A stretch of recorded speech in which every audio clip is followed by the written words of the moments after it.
디트리히 본회퍼라고 하는 독일 목사님이 계십니다. 좀 유명하신 목사님이라 들어보셨을 것 같은데요. 그냥 저희가 그냥 본회퍼 목사님이라고 이제 자주 이야기를 하는데요. 2차 세계대전이 한창이었을 때에 루터교회 목사님이셨고 또 신학자였고 또 반나치 운동으로 굉장히 불꽃 같은 삶을 사신 목사님이십니다. 그래서 이제 그 나치에 의해서 이제 순교를 당하셨는데요.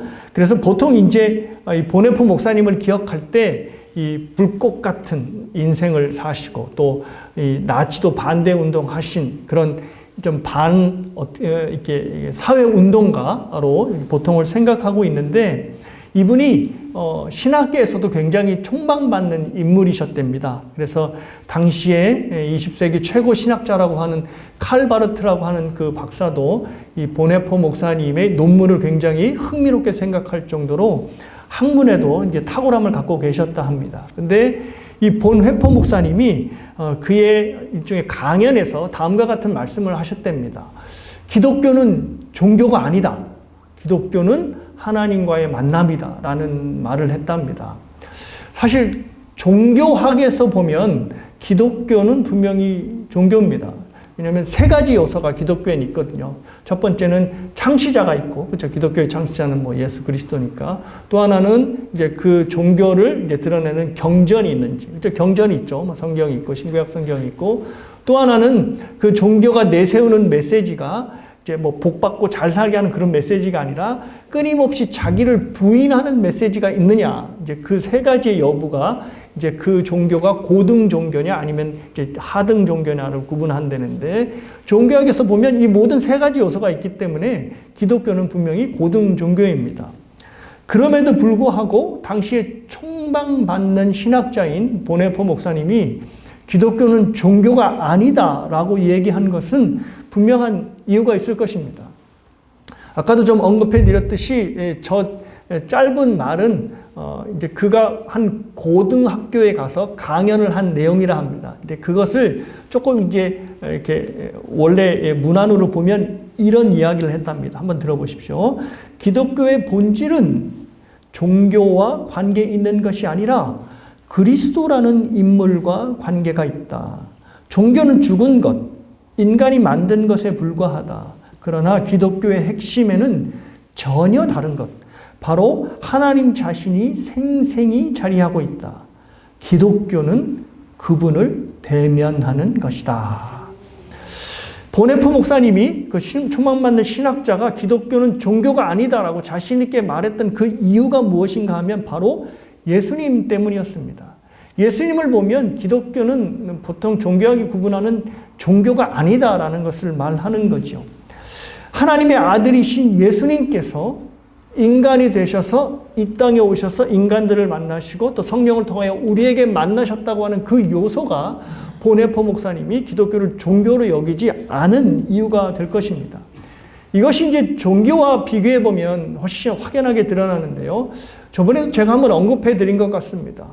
종교를 믿는 사람들이 자기가 믿는 믿음의 대상에 대해서 열심히 뭔가를 해야 합니다. 뭐 그 종교가 얘기하는 뭐 참선을 하든 뭐 고행을 하든 아니면 거기가 요구하는 선행을 하든지 간에 열심히 사람 측에서 노력을 하여서 그들이 믿고 있는 신앙의 대상 쪽으로 나아가야 합니다.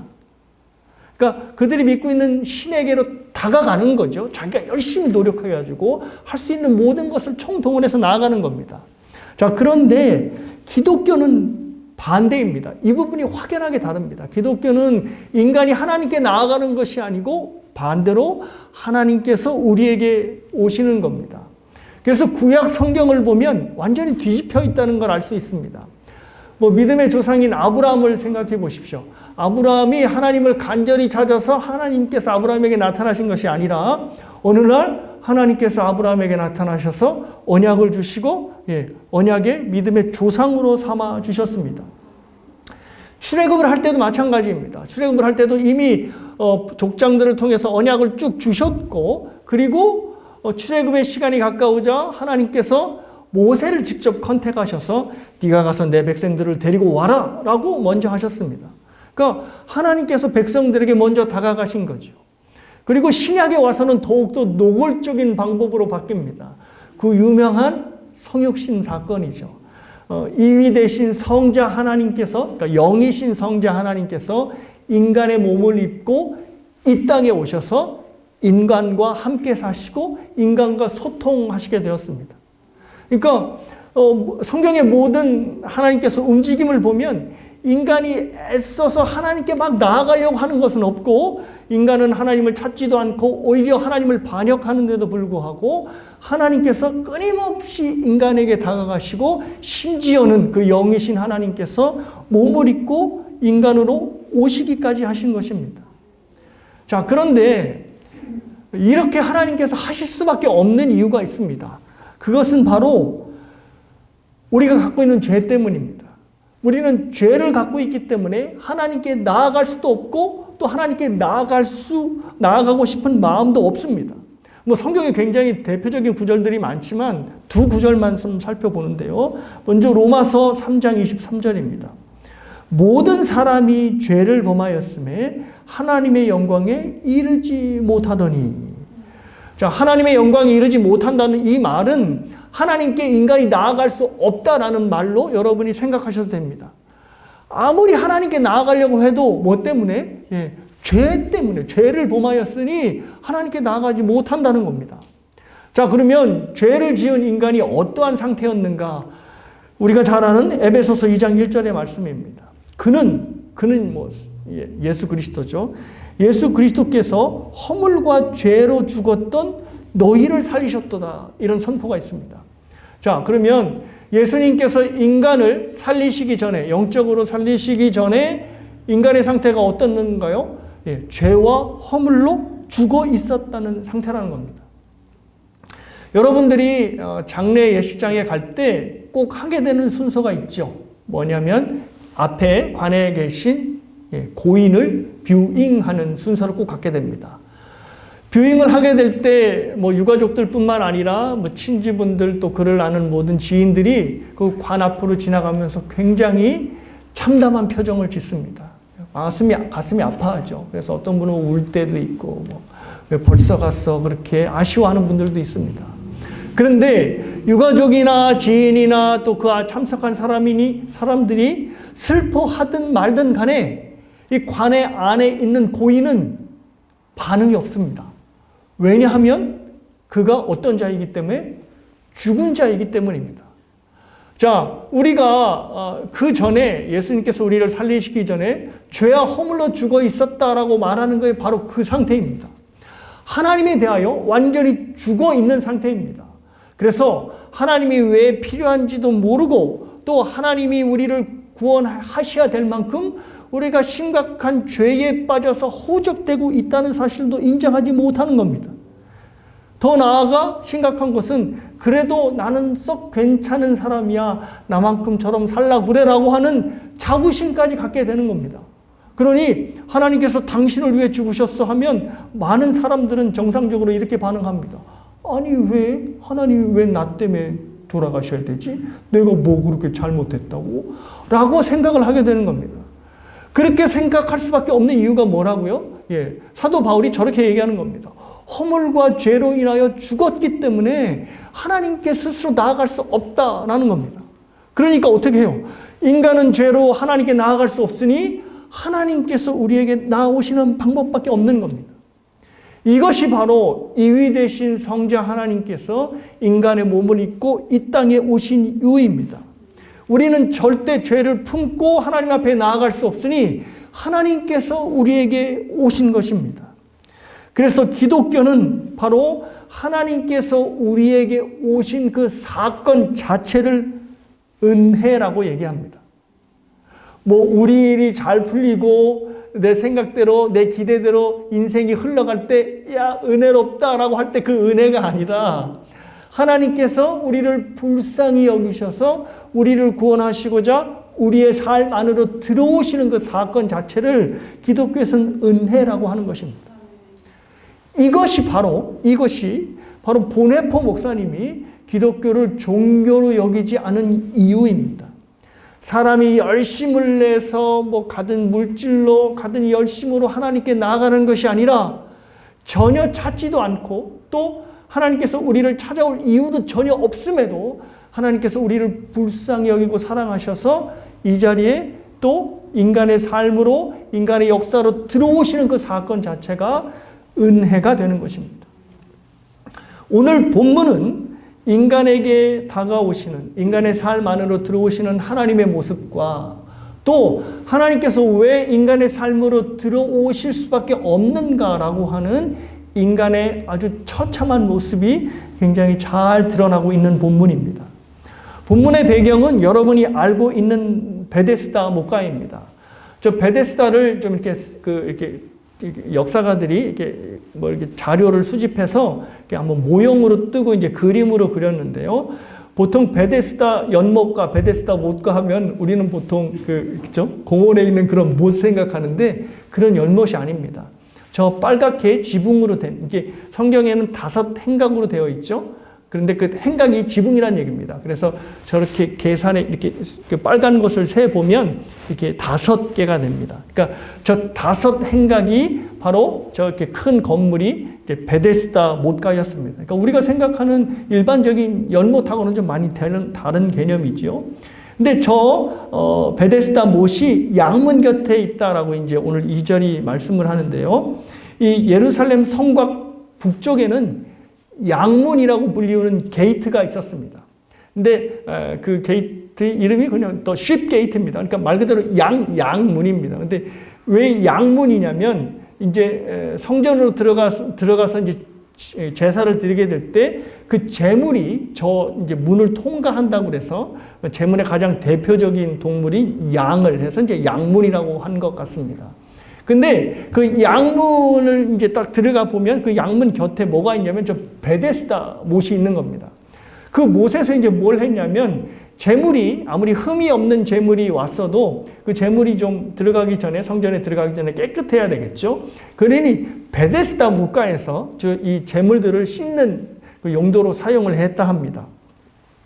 그런데 언제부턴가 이 베데스다 이 연못에 대한 소문이 다르게 퍼져나갔습니다. 저 연못이 동하게 되는데 그 동하게 되는 이유가 천사가 동하게 만든다는 겁니다. 그래서 그 안에 물이 동할 때 환자가 들어가면 제일 먼저 들어가는 한 사람이 생기면 그것도 왜 한 사람인지 모르겠어요. 그런데 제일 먼저 들어가는 한 사람이 들어가면 그 사람의 병이 낫는다고 하는 소문이 퍼져나가게 된 것입니다. 이 소문이 그쵸? 아무리 통신이 발달 안 됐어도 이런 소문은 말 없는 발이 천리를 가잖아요.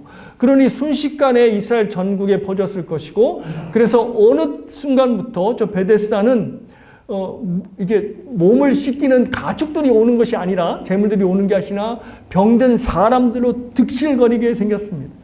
이렇게 득실거리게 되었습니다. 그래서 3절을 보시면 맹인, 다리 저는 사람, 혈기 마른 사람들. 그러니까 이 세 부류의 세 카테고리의 병자들은 그때 당시에 굉장히 많은 병자들인 모양입니다. 그러니까 이것 말고도 굉장히 여러 종류의 병자들이 이 베데스다 못가에 몰린 것입니다. 병을 낫게 하고자 말입니다. 이 베데스다에 잔뜩 모인 병자들의 모습, 그리고 이 베데스다의 모습을 한번 상상해 보십시오. 아까도 잠깐 읽었지만 사람들이 굉장히 많아서 예수님을 못 찾았다고 그랬었죠. 그만큼 굉장히 많은 사람들로 붐볐던 것이 베데스다입니다. 근데 이 베데스다는 사도 요한이 뭔가를 드러내고 싶은가 하면 베데스다는 당시의 그 모습만을 우리에게 알려주는 것이 아니라 이것이 바로 세상의 모습이다라는 것을 보여주고 있는 겁니다. 세상에는 온통 영적으로 환자들 뿐 아닙니까? 완전히 영적인 눈이 가려서 하나님을 보지 못하는 자들, 그리고 아까도 말씀드렸지만 죄로 인하여서 하나님께 나아가지 못하는 다리 저는 사람들, 혈기 많은 사람들이 가득한 곳이 바로 세상이고, 그것이 바로 축소판이 베데스다의 못가가 되는 것입니다. 그래서 그 안에서 사람들이 무엇을 기대하면서 사는 건가요? 헛된 꿈, 헛된 희망을 갖고 살아가는 겁니다. 마치 베데스다 연못가에 있는 사람들이 물이 제일 처음 먼저 동할 때 들어가면 낫게 될 거야 라고 하는 미신적인 소망을 붙잡고 살아가는 것처럼 많은 사람들이 영적인 눈이 가려진 채 내가 이것만 성공해내면, 내가 이 소망을 따내면 내가 이것대로 이게 인생이 진행되면 행복하게 될 거야 라고 하는 바람으로 하루하루를 살아가는 것입니다. 베데스다의 목가의 사람들의 모습과 지금 살아가는 세상들의 삶의 모습이 너무 흡사하게 닮은 것입니다. 그런데 그 헛된 소망을 잡고 하루하루 살아가면 상황이 나아지느냐? 더 그렇지 않습니다. 베데스다의 목가는 시간이 지날수록 엄청나게 많은 환자들만 더 모일 뿐입니다. 아시겠지만 유대인들은 정결법이 있죠. 그래서 그 정결법대로 건강한 사람이 만약 아픈 사람을 딱 만지게 되면 종교적으로 그 사람은 부정한 자가 됩니다. 그래서 성전에 가서 예배 드릴 수도 없고 또 제사에 참여할 수도 없습니다. 그러니 베데스다에 아픈 사람이 몰려들수록 많은 사람들은 분명히 베데스다를 기피 장소로 생각했을 것입니다. 그러니까 아픈 사람들, 심각한 사람들만 잔뜩 모이는 것이 베데스다의 못이 되었고, 건강하고 그리고 하나님께 제대로 나아가고 싶은 사람들은 점점점 베데스다를 기피했던 것입니다. 말씀드린 대로 부정한 자는 남의 것을, 사람을 만지거나 물건을 만지면 부정해지잖아요. 그러니 이 사람들은 성전도 갈 수 없었습니다. 그러니 베데스다의 근처에 가면 성전도 못 들어갈까 봐 사람들은 더욱더 베데스다를 피해갔을 것입니다. 그러니 베데스다는 계속해서 상황이 더 안 좋아질 뿐입니다. 그런데 이 베데스다의 못가에 지금 누가 나타나신 거죠? 바로 예수님께서 오셨습니다.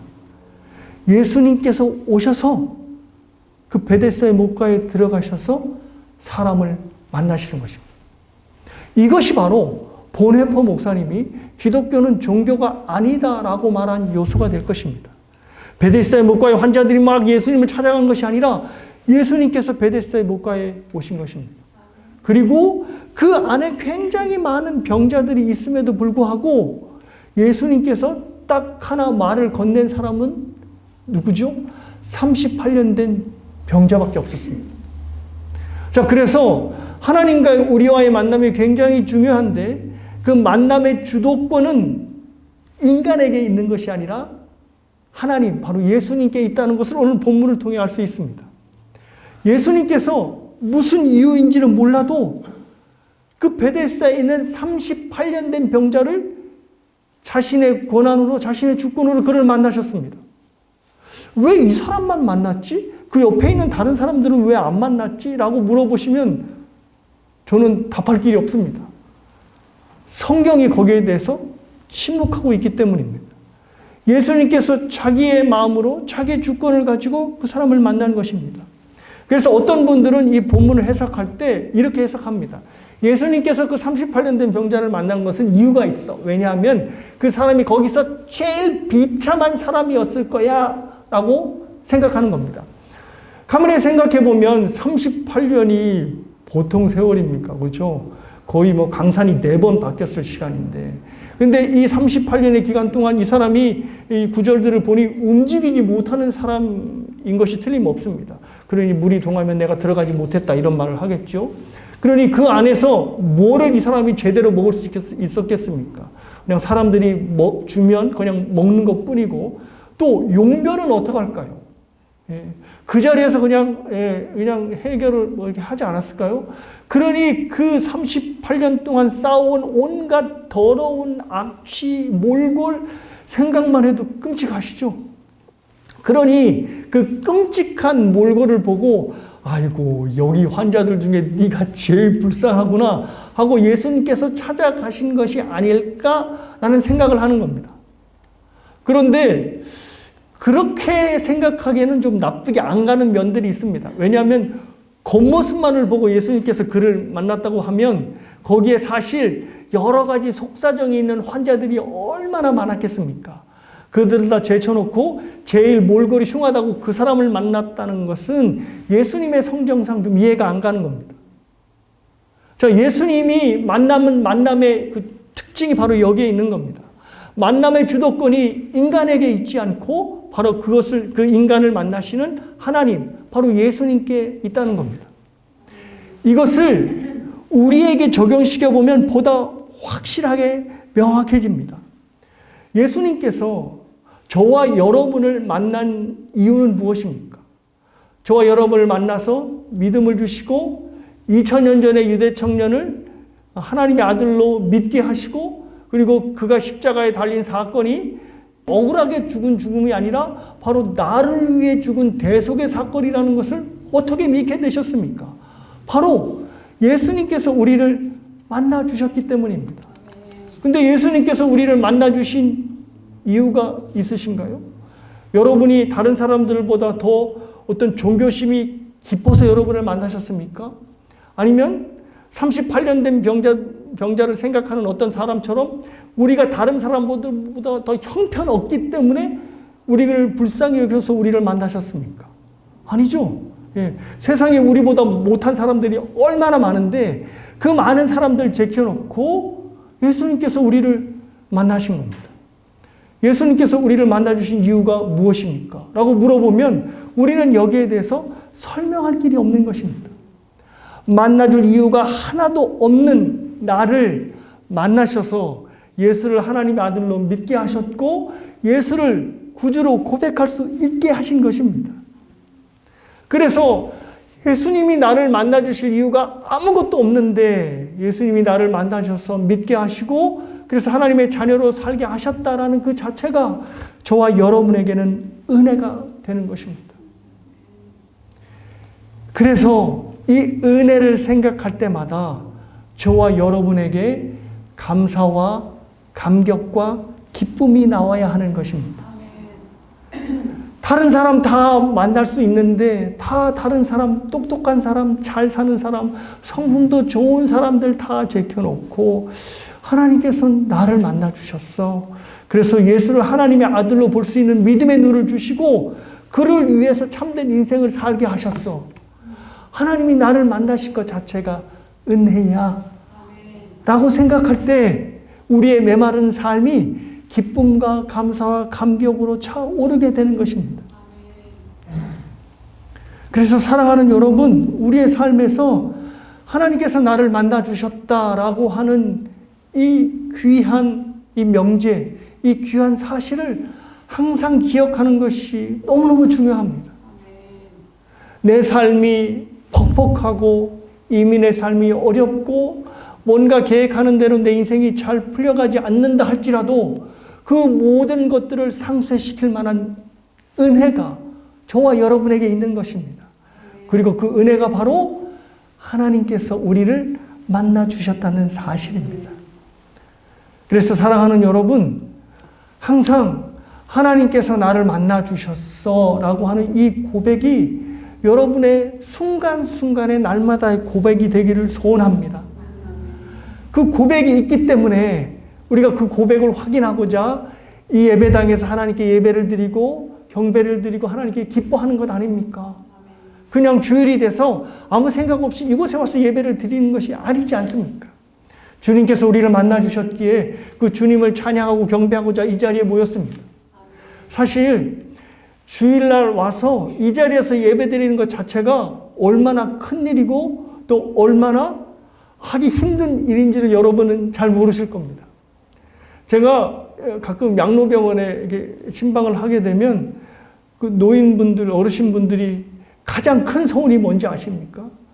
교회 예배당에서 여러분들처럼 이렇게 앉아서 예배 드리는 거. 그게 평생의 소원이 된 겁니다.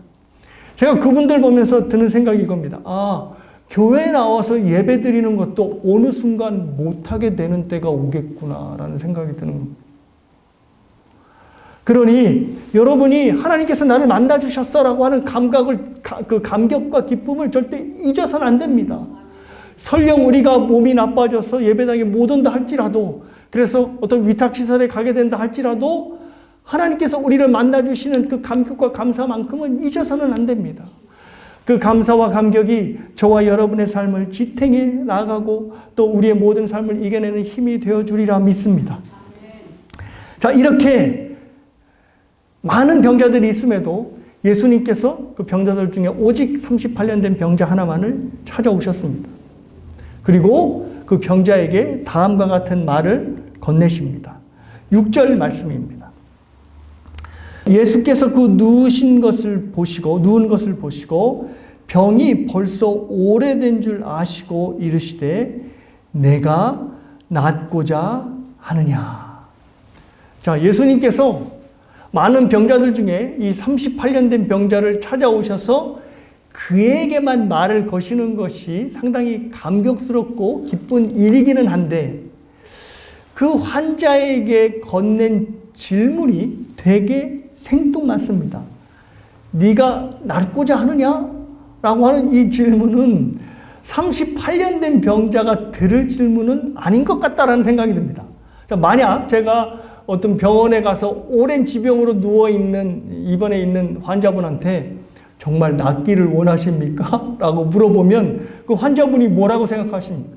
목사님이 신방을 와서 나를 위로하는 게 아니라 나를 놀리나? 이렇게 생각할 것 아닙니까? 그죠? 아니, 오래 누워있는 사람치고 낫기를 원하는 사람이 누가 다 있죠. 소원이 있는 것 아닙니까? 근데 예수님께서 지금 뭘 물어보시는 거예요? 그에게 찾아가셔서 그에게 질문을 하는 겁니다. 네가 낫고자 하느냐? 정말 낫기를 원하느냐? 라고 물어보는 겁니다. 자, 이 괴상한 질문을 받은 병자가 마음이 이제 울컥한 마음이 들었는지는 몰라도 예수님께 한을 토해 놓습니다. 바로 7절 말씀입니다. 병자가 대답하되 주여 물이 움직일 때에 나를 못에 넣어주는 사람이 없어 내가 가는 동안에 다른 사람이 먼저 내려가나이다. 자기가 아무리 물이 조금 이렇게 동하려고 할 때 이게 내려가서 좀 들어가려 해도 본인이 움직이질 못하니 다른 사람이 먼저 내려가고 맙니다라는 얘기를 합니다. 나는 스스로 내려갈 수도 없고 더군다나 내가 내려가도록 도와주는 사람도 없습니다.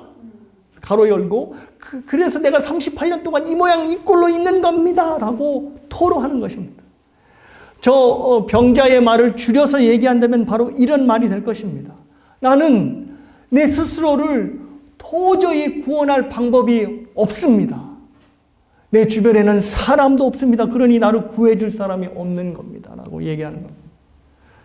저 사람의 고백이 바로 38년 동안 환자가 누워 있었던 인생의 결론이었을 것입니다.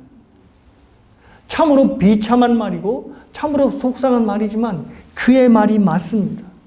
나는 아무것도 할 수 없습니다 라고 얘기하는 그 사람의 말이 바로 그 사람의 인생의 결론이었던 것입니다.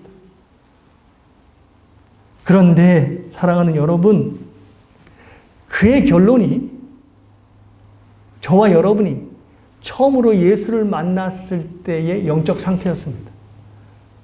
저와 여러분이 아까도 말씀드렸지만 죄와 허물로 이미 죽어 있었어요. 그래서 하나님께 나아갈 수 없었어요. 마치 베데스다 연못가 있는 사람처럼 자기가 좀 스스로 뭔가를 하려 해도 할 수가 없었던 그런 상태가 바로 저와 여러분의 상태였다는 것입니다. 그래서 이 세상에서 베데스다의 환자처럼 저 물만 통하면 내가 나아질 거야 라고 하는 거짓된 희망을 붙잡고 그냥 살아왔던 것입니다. 그래서 더욱더 절망 가운데 들어갔던 그 상태가 바로 예수님을 만나기 전 저와 여러분의 모습이었던 것입니다. 저 38년 된 병자가 얘기하는 것을 보면 거짓된 소망이 얼만큼 사람들을 망쳐놓고 있는지를 쉽게 확인할 수 있습니다. 저 베데스다의 병자가 38년 동안 포기하지 않고 그 자리를 지켰었던 이유는 뭐냐면 물만 동해봐라. 그럼 내가 나을 거다라고 하는 거짓된 소망을 붙들었기 때문입니다.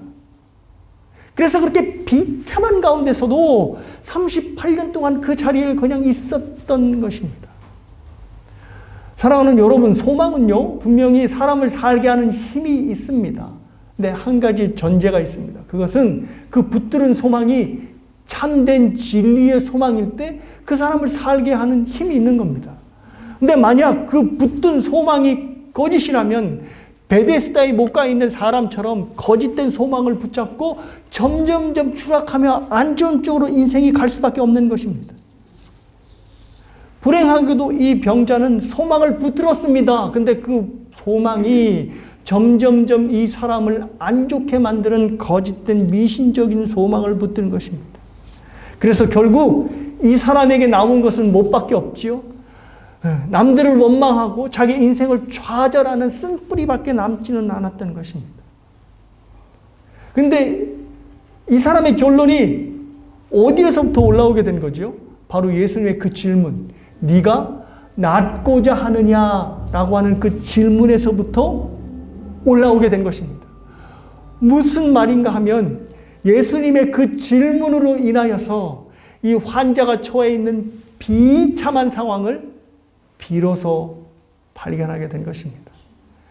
네가 낫고자 하느냐고 하는 이 질문이 그 환자에게 주어지지 않았다면 그 환자는 아마 자기의 비참한 상황을 깨닫지 못하고 보지 못하고 그냥 그 자리에서 계속 40년, 45년, 50년을 누워 있을지도 모르겠습니다.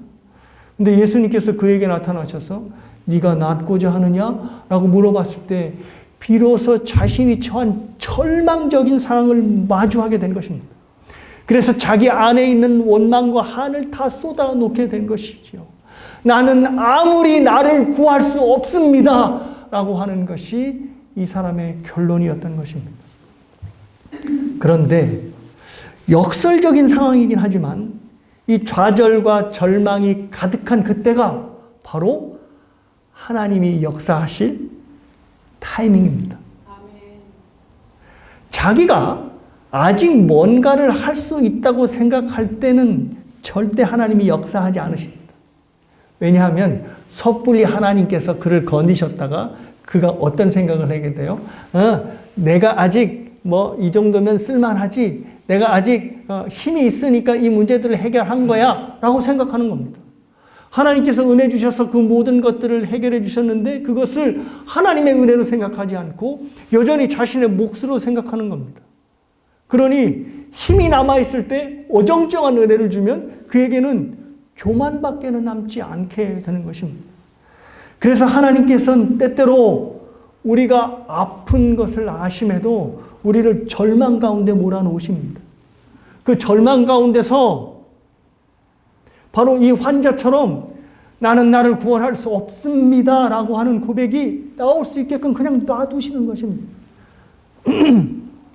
자신의 절망적인 참 모습을 봐야지만 비로소 예수를 구원자로 붙잡을 수 있기 때문입니다. 본문의 병자가 왜 38년 된 병자가 됐을까요? 저는 그 38년의 기간이 이 병자의 힘을 빼는 기간이 아니었나 생각합니다. 38년 동안 나는 아무것도 할 수 없습니다라고 하는 고백이 나올 때까지 병자의 힘을 뺀 것입니다. 이제 뒤에 가보면 14절에 이제 예수님께서 고치고 이 사람을 성전에서 만나잖아요. 근데 예수님께서 이 고침을 받은 38년 된 병자에게 하는 말이 있습니다. 다시는 병이 생기지 않도록 죄를 짓지 마라. 심하게 짓지 않도록. 그러니까 뭐라고 우리가 추측해 볼 수 있냐면 이 사람을 38년 동안 눕게 했던 그 병은 뭐와 관련되어 있다? 이 사람의 죄와 관련되어 있다는 것을 알 수 있습니다. 그러니까 이 사람이 어떠한 삶을 살았는지 좀 이해가 되시죠? 자, 그런 사람에게 힘이 남아있을 때 예수님께서 오셔서 은혜를 베푸시면 어떻게 될까요? 그걸 하나님의 은혜로 생각하지 않고 자신의 힘으로 생각한다는 거죠. 그래서 그 사람이 힘이 빠질 동안 38년의 시간을 있게 하신 것입니다. 그리고 하나님의 역사하실 그때에 예수님께서 그 인생으로 쑥 하고 들어오신 것입니다. 사랑하는 여러분, 여러분들 주변에 하나님께로 돌아오기를 아직까지 거절하는 사람들이 있지요. 왜 그럴까요? 힘이 아직 남아서 그렇습니다. 예. 언젠지 모르겠지만 하나님께서 그가 이 병자의 고백처럼 나는 아무것도 할 수 있는 게 없습니다라고 완전히 절망적인 고백을 할 때까지 그를 그냥 놔두시는 것입니다. 아직 하나님의 때가 되지 않은 것입니다. 완전히 이 병자처럼 힘이 빠졌을 때 그래서 나는 아무것도 할 수 있는 것이 없습니다 라고 고백할 때 비로소 하나님께서 그의 삶에 역사하시고 또 한마디의 말로 그를 순종하게 만드시는 것입니다. 그러니 너무 좌절 마십시오. 그 대신 그를 위해서 끝까지 기도하셔야 됩니다. 그가 힘이 빠졌을 때 예수를 하나님의 아들로 만나는 믿음을 허락하여 주시옵소서 라고 기도를 하는 거죠. 자, 그런데 하나만 더 살펴보겠습니다. 예수님께서 그 병자에게 네가 낫고자 하느냐라고 하는 그 질문은 예수님께로 와야 된 사람들만이 필요한 질문이 아니고 이미 예수님께 와 있는 저와 여러분에게도 필요한 질문이라는 겁니다. 자, 우리는 그 많은 사람들 중에 예수님께서 우리를 만나게 하셔서 예수님이 우리를 찾아와 주셔서 하나님을 만나고 예수를 그리스도로 믿게 되었습니다. 그러니 뭐 이미 다 나은 사람처럼 보이는 거죠. 그래서 네가 낫고자 하느냐라고 하는 질문이 필요 없을 것처럼 보이는데 아니 그렇지 않습니다. 정말로 이 질문이 우리에게도 필요합니다. 저와 여러분이 하나님의 자녀라고 하는 타이틀을 갖고 살고 있지만 그 타이틀다운 삶을 살지 못하는 것이죠. 하나님의 자녀로 살지 못하는 겁니다. 자기 뜻대로 안 되면 여전히 불안하고 염려스럽고 하나님이 없는 사람처럼 결정하고 그리고 내 마음 안에 하나님이 요구하시는 그런 것과는 전혀 상관없는 죄악들이 여전히 올라오고 있습니다. 겉은 교회 잘 다니고 열심히 섬기고 그래서 정말로 다 나은 하나님의 자녀 같은데 속사람을 보면 전혀 그렇지 않다라는 것입니다. 여전히 주님의 손이 필요한 여전히 병자일 뿐입니다. 그래서 네가 낫고자 하느냐라고 하는 질문은 바로 우리 스스로에게 우리가 던져야 할 질문이 되는 것입니다. 이 질문을 저와 여러분이 하지 않으면 어떤 일이 벌어나냐면 나는 이미 다 영적으로 나은 사람이야 라고 생각하게 되는 겁니다. 낫고자 하는 사람이 아니라 이미 스스로 다 나아버린 사람이 되는 겁니다. 그러면 문제가 생깁니다. 뭐냐 하면 의원 되신 예수님이 더 이상 필요 없게 되는 사람이 되는 겁니다. 이거 상당히 무서운 겁니다. 그런데 본문에 바로 그런 사람들이 등장합니다. 10절 이후에 보면 바로 유대인들이 등장을 하는데요. 그 유대인들은 요한복음에서는 유대 지도자들을 말합니다. 그러니까 뭐 바리새인, 서기관들, 뭐 율법사들 그런 사람들입니다. 자, 이런 사람들이 무슨 생각을 하고 있었냐면 나는 다 나은 사람들이다라고 생각했습니다.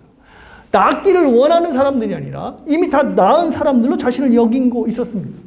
그러니 자기의 심각한 영적인 병 상태를 보질 못하는 겁니다. 얼마나 이들이 심각하게 영적으로 병이 들었냐면 38년 된 병자가 고침을 받았습니다. 그러면 함께 기뻐하고 하나님께 영광을 돌려야 되죠. 근데 이 사람들의 반응이 어떻지요 지금? 야, 너 왜 자리를 들고 안식일에 걸어가? 라고 묻는 겁니다. 이 자리를 들고 뭔가를 들고 걸어가면 그건 안식일에 일을 하는 걸로 그들이 그렇게 규례를 정한 겁니다.